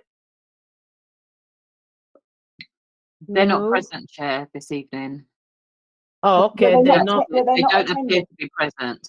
Were they Then- not attending? We haven't had notification that they're not attending, but they weren't Okay. present earlier either. Okay. Okay. Just to make sure that they've not logged off because of the, okay. So they were not present. In that case, thank you. You've seen, I'll just go straight to the licensing officer to outline the report. Thanks, Suba. Thank you, Chair. So the second item we are going to consider for this evening is for a new premises license under the Licensing Act 2003 for Equal Parts 245 Hackney Road to authorize the supply of alcohol for consumption on and off the premises from 10 to 21:30 Monday to Sunday as stated within the report. Environment Enforcement has withdrawn the representation based on agreed conditions as stated within the report. Representation remains from the other person. I have nothing else to add. Thank you, Chair. Thanks very much. That is quick and sweet. And like you said, the environmental protection, they withdrew their objection, so we don't have any responsible authority here. Can I then go straight to the applicant? Would that be Jack, who will be making the presentation? You are muted, Jack. I'm so sorry. Thank you, Chair. I'm hoping, at risk of tempting fate, to be short and sweet as well. I'll speak for about 3 minutes only, and then, of course, we're here to answer any questions that you may have. And Mr. Michael Sager and his colleague, Mr. Kevin Armstrong from the applicant company, are online and happy to assist you with any queries that that may be arising from our initial submission. Mr. Sager himself is passionate about the local area, having founded the popular and renowned Sager and Wild wine bar close by at 193 Hackney Road almost 10 years ago. With this brings a great deal of experience, as well as finely tuned and tailored management procedures proven to facilitate a respectful and professional business operation alongside this specific local community, of which Mr. Sager is already proudly part of. He hopes to introduce a new neighbourhood coffee shop with wine and food offering at the premises. Coffee, food and retail wine will be the daytime focus, with small plates, curated wine and a limited cocktail selection, including a number of no and low alcohol options early in the evening. There is an existing off licence, which is held by the applicant and can be surrendered if you are minded to grant the new premises licence this evening. The new licence application proposes on and off sales until 9:30 p.m. only, together with an updated schedule of model conditions listed at pages 77 to 79 of your report. There are, as you've heard, no representations from your key expert advisors on the licensing objectives, being the licensing authority, police, environmental health officers, and you will see that there is a representation in support from a local resident at page 112. In addition, there are 2 short representations from local residents opposing the proposals, hence the requirement for this hearing. The applicant wrote to those objectors just over a month ago now, on the 8th of December. A copy of that letter is at page 106 and to date has unfortunately gone unanswered. In addition to that, Mr. Sager and Mr. Armstrong have engaged proactively with other local residents. In the letter you'll see in the report, the applicant seeks to address the objectors' concerns, which are primarily about noise. In particular, the applicant asks you and the objectors to please consider the very modest hours the low risk style of operation, the limited capacity, condition 8, requiring all persons to be seated, condition 10, preventing noise outbreak, and also that there is no regulated entertainment proposed at the premises. Briefly on policy, Chair, the proposed hours are of course well within your core hours. The conditions and style of operation promote your licensing objectives, policies, and the premises is not within one of your special policy areas. So in summary, Chair, we therefore invite you to please grant this license to a local operator with a proven track record who cares very deeply about this area and is committed to opening a popular new business in an otherwise vacant building on Hackney Road. Chair, unless we can be of any further assistance, that concludes our initial submission. Thank you. Thanks very much. Councillor Mwema, you need any clarity at this stage? No. Okay, can I just to clarify, the external sitting area, is there an external sitting area with this application, or what is referring to at external space in the application? Yeah, so there is a proposed external area, and that of course will be operated within the same times proposed in the main premises license application. And of course, there is an extra layer of control there because the applicant has to apply for a pavement license or shopfront license, and I can confirm that they've already got one. That one's already been issued. So if you are minded to grant the premises license today, then the shopfront pavement license is already in place and can be operated alongside the premises license if you are minded to grant. And if there are any problems arising from that, we're confident there won't be, but if there are, then of course at the renewal time there's an opportunity for the council to scrutinise that under that process if required. I've just seen that legal advisor has raised a hand, Chair. I think you've actually answered some of my question in terms of answering or mentioning the front trading license. Amanda? Thank you, Chair. Chair, just to assist you,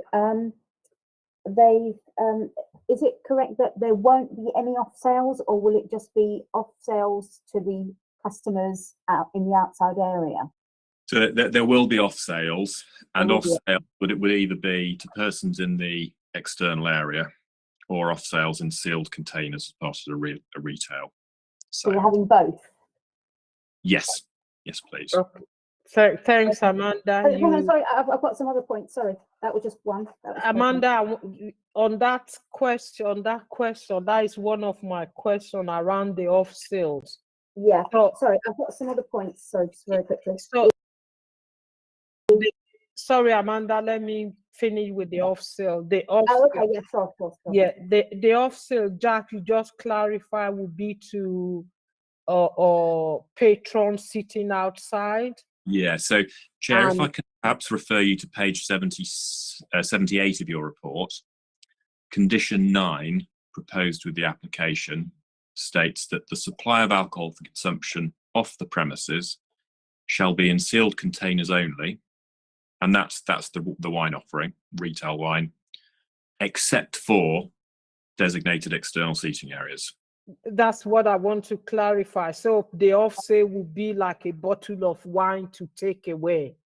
So correct, and unless it's in that seating area that's got the pavement license, and then it could be in an open container.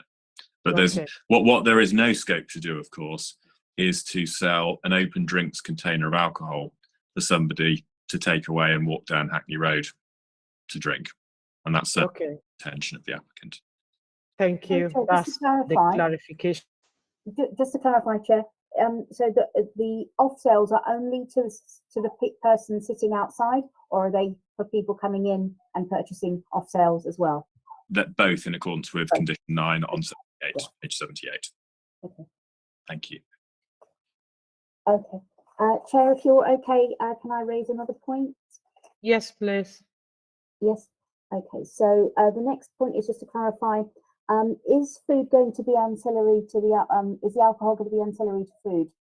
If I thank you for the question. If I may revert to the previous applicant, so food will be on offer. It will be a key part of the offer, but it is hoped that a license will be granted such that the applicant can, if, for example, somebody pops in at 3 o'clock in the afternoon on a Thursday and fancies a glass of wine, they can be served that glass of wine whether they're eating or not. And on that point, if I may draw your attention, so far as it does provide any assurance, to condition 8 at the bottom of page 77, which states that the supply of alcohol consumption on the premises shall be to seated persons only.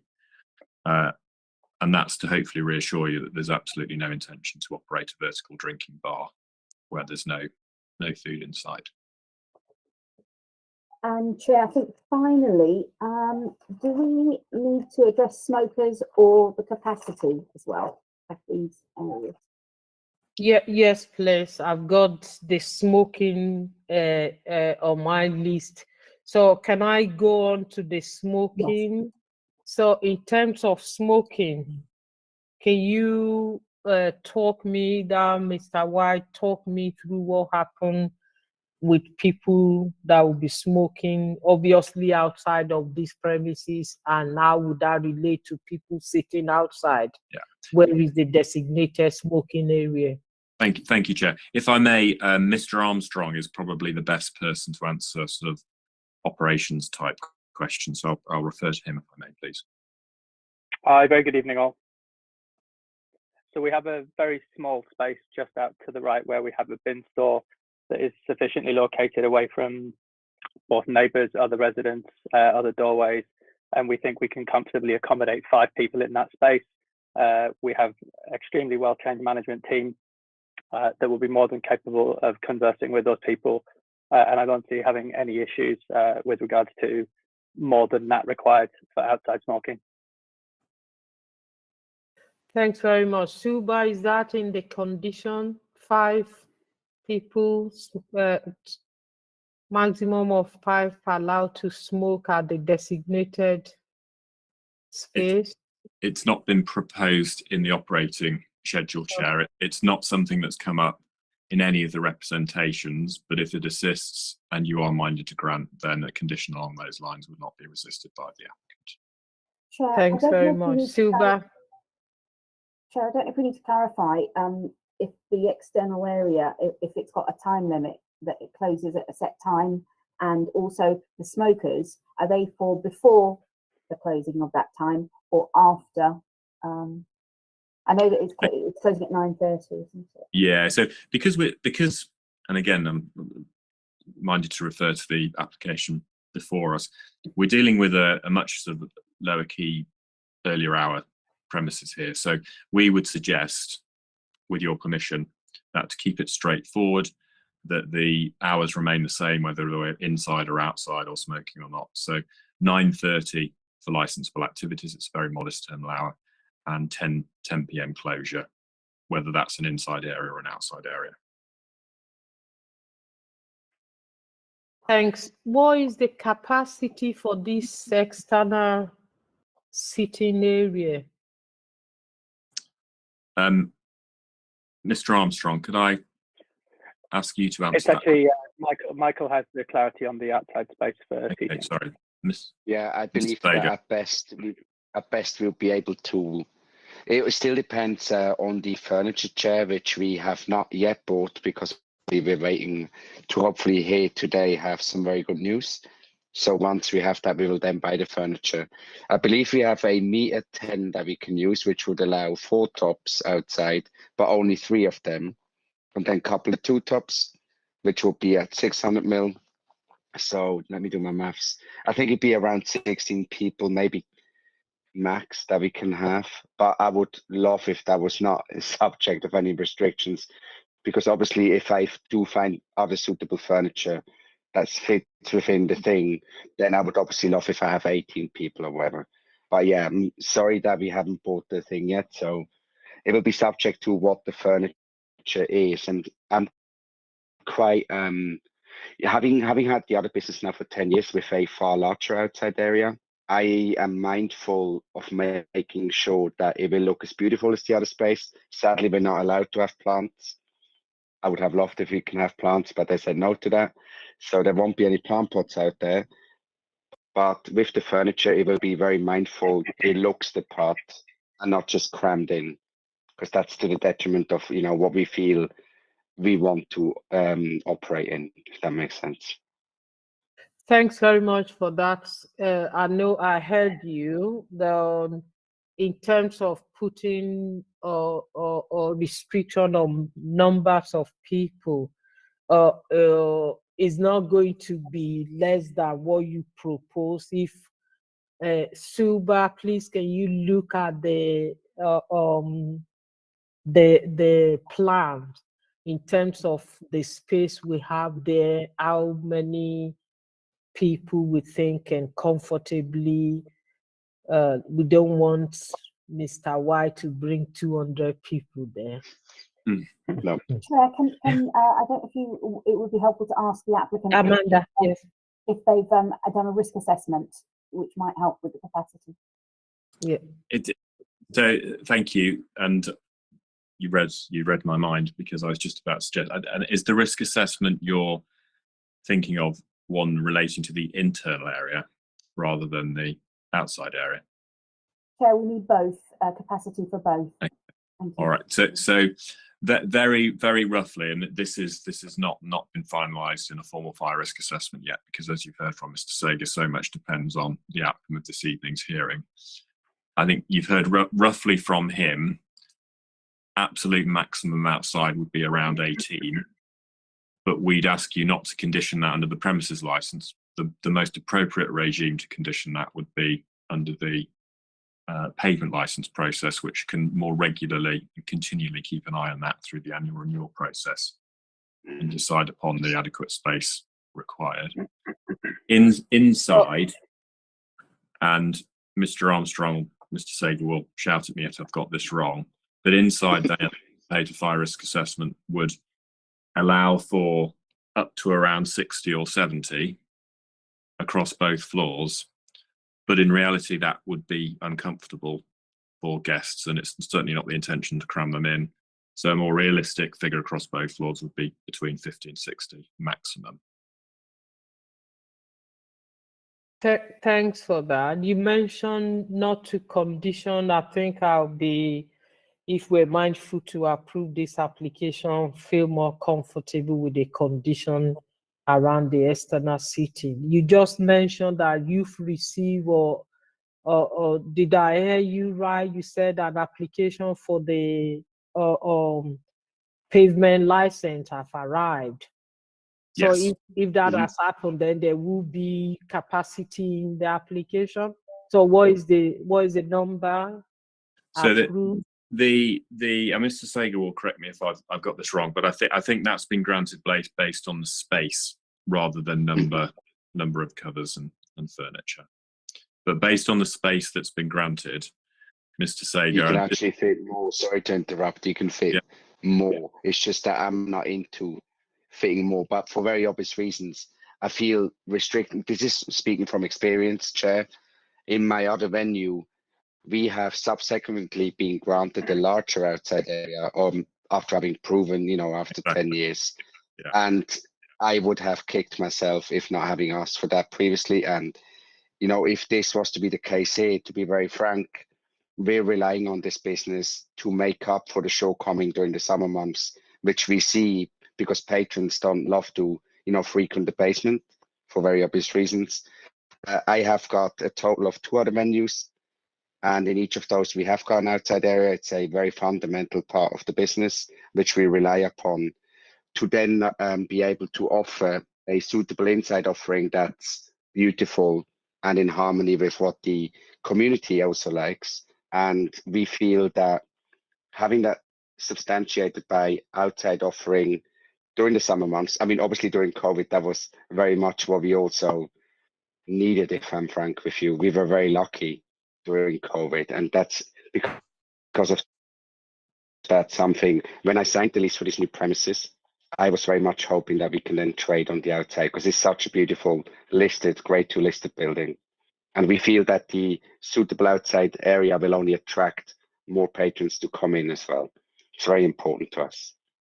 And also, Chair, if I may come in as well, respectfully, this would be a very relevant issue for your consideration if residents had expressed concerns about an external area, or responsible authorities had expressed concerns about an external area. But that's not the case. It's not been raised throughout any of this application process. Thanks very much. If in terms of what I'm saying, Amanda, I'll take guidance from you. I'm not saying in any way that we're not going to grant as part of this license, if we're mindful to grant the apply. I'm not saying we're going to restrict the use of external area. I'm only mindful of the capacity, that's all. So, absolutely. Yeah. Councillor, sorry, Amanda, if you... Chair, I think that because there is a tables and chairs license, that we can leave that to be protected by the external area, to be protected by that. And hopefully that there will be an indication on that license as to how many tables and chairs are actually allowed to have. So because it's not clear, or I mean, I'm hoping that they will have something. But if not, I hope that the applicant may check with the licensing authority if there's any objection to the number of tables and chairs. Thanks, Amanda. Councillor Muema, you've been waiting patiently. So I think it would be unusual at least to have a ballpark figure of how much is, as you say, is tolerable in the outside space there. I know that there haven't been objections to its use, but it's more to just also make sure that in a best and worst case scenario, the space is manageable and it doesn't give rise to breaching any of the licensing objectives. So what would, and you know, you could end up with 100 people showing up on a summer's day. I'm not saying that will happen, but you know, all those sorts of things. So an idea of what would be workable in the outside space from you would be helpful. Kev, what do you think? You know, if we only, do you remember on the licensing plan, we're not even allowed to use the front right? It's just literally around the corner. I would see, I'll tell you why, Chair, and also Ms. Muema, why I'm still hesitant is because the building, they say, sort of hope further down the line that we might be able to apply for outside seating on the adjacent bin store area. We just need the landlord consent for that, because it's part of our demise, but it doesn't currently show as part of our demise. No, so that's the main reason. So what I would suggest then for this application is still helpful to have a number, and then for a subsequent application on the additional demise space, perhaps, because you're asking for unlimited right now. How about we just go, why don't we just round up to 40 and knowing that will be the absolute max we could ever fit along that wall? What do you think? 40 is still gives the 2 meters footpath, everything that they've asked for, what licensing asked for. And that's in line with your pavement license, is that right? Absolutely, it would be, yeah. There would always be a limit imposed by the space granted under the pavement license process. So if it came to renewal time and the existing seating was causing a problem, confident it won't, but if it was, then there is scope to either reduce the area granted, meaning less seating, or not granted again altogether, meaning no seating at all. If alternatively everything's going well and the street trading team think it's appropriate to grant a larger space, then it could go up. That's right. And what we have found those things change over the last 10 years with my other 2 premises as well. Sometimes, you know, depending on the officer, we once had, sorry, it's not funny, but because of a plant pot, you know, anyway, I love plants, but it wasn't on the thing, and we had a plant pot out. And then subsequently with the officer, we identified that's not okay. We've altered the trading license to make sure that he actually says no plants allowed. So, you know, we have a very good relationship with the officers that do stop by, and we trust that they would,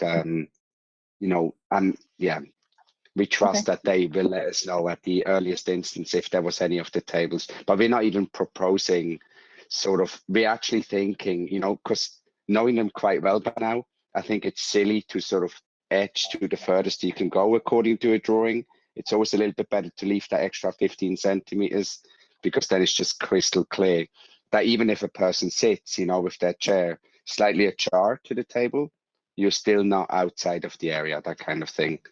So it's important to me to make sure there's no change after the first 6 months. Okay. Thank you, Chair. Thanks for that. Thanks, Mr. White. Amanda, are we satisfied with that? Yes, we just need to confirm though the capacity figure for the inside.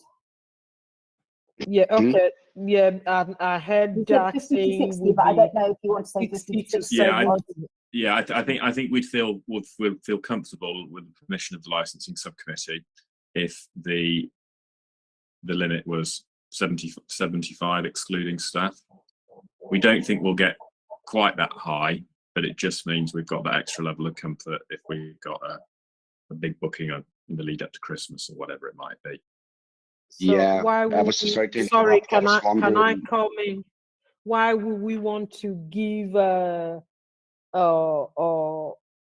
75 when you mentioned earlier on, unless I didn't hear you correctly, that the risk assessments give a maximum of 70 people? Is that what you? Well, we're probably, I mean, Mr. Sager will tell me if I got this wrong, but 70 is probably okay as well. But we're just asking for that extra little bit of comfort, just in case that fire risk assessment is a bit higher when it's finalised, just in case we have that particularly busy night, which will happen very occasionally, if at all. Amanda, I won't. If the assessment is saying 70, Councillor Moema, I won't want us to go above. It's at 70. your discretion, Chair. It's at your discretion. What the capacity. So the assessment the assessment's not been done yet, but we're anticipating it will be in the region of that. Can I just perhaps, if you don't mind me confirming with Mr. Sager whether he'd be content with 70 excluding staff? The problem is, Jack, again, this depends on whether we're going ahead with 500 mil tables or 600 mil tables. Our initial drawings showed 600 mil tables, but we have found some beautiful 500 mil ones, which gives us, you know, each table 10 centimeters extra, which means there's probably space for 2 or 3 extra tables to the initial drawing. So I would love if it was 75 rather than 70, simply so that we are, you know, able to comply fully, even if it's for a Christmas party. Yeah. We do make historically about a third of our sales during Christmas. It's rather paramount that is, you know, it's important to us. That could be Chair, if it assists, we could propose a condition which says that there shall be no more than 75 customers within the premises unless the prevailing fire risk assessment dictates a lower number, in which case the premises license. Thanks, Jack. There's going to be a condition around that, but we're saying 2 things. My understanding is that this premises is on 2 floors. Is that correct? That's correct. So, in terms of, we are talking about the capacity for the 2 floors, and that, Amanda, I'll be suggesting, if we're mindful, to grant this application in terms of the square meters within this plan, for that to be 70 people. Excluding staff, Councillor Moema, what do you think before I ask the applicant? Yeah, I'm happy to go with that. So excluding staff, 70 excluding staff. Yeah, if the condition is deemed necessary and appropriate, would say excluding staff and make it clear that it applies to the internal area only, please. Yeah, that is for the internal area. It's made clear.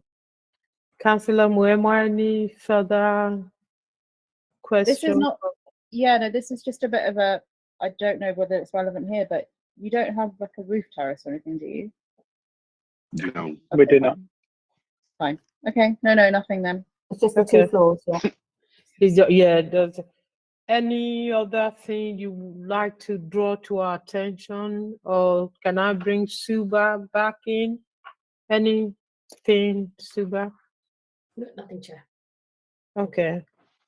In that case, I think we've heard from you and enough to base our decision on. So thanks very much for attending. You will be contacted probably by tomorrow for the skeleton decision, and in the next 5 days, you will have a decision communicated to you. Thanks, and have a good evening. May I ask? Sorry, Chair, can I ask one question? Skeleton, sorry, because it's the first time I'm in a hearing. I was lucky enough to before not have to go to one. The question I'm having, skeleton decision would mean you would have a basic idea of whether this will be granted or not. Whether it's granted or refused, that is the skeleton. Beautiful. It's just because we are very very keen to go ahead rather soon with ordering equipment because the lead times are very long. So yeah, that's the only reason. But yeah, By I really tomorrow, appreciate your time. you will know whether it's approved or not, but in the next following days to come, then you will have the whole thing with your conditions and all of that. That's what that meant. Thank you, Chair. Beautiful. Thanks very much Thank you, for your Chair. time. Thank Thank you. you, Kelly, for your time. Good Thanks. evening. Bye. Bye. Good evening. Thank you. Bye-bye. Thank you. Bye.